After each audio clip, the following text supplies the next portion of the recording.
This is an Industrial Scientific Ventus MX4 gas detector with a built-in pump.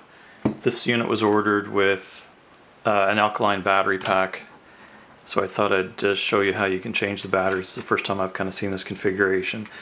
So you remove this screw, or loosen it,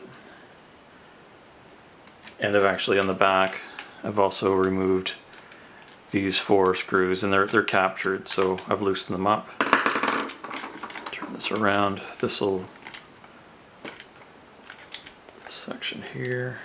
Let's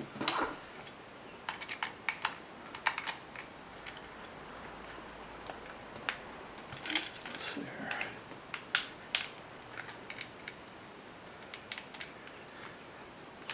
Yeah, you want to make sure the screw is pulled up. Slide this back. This opens up to reveal the gas detector. Take this off, and this is your alkaline battery pack here. So I pull this out.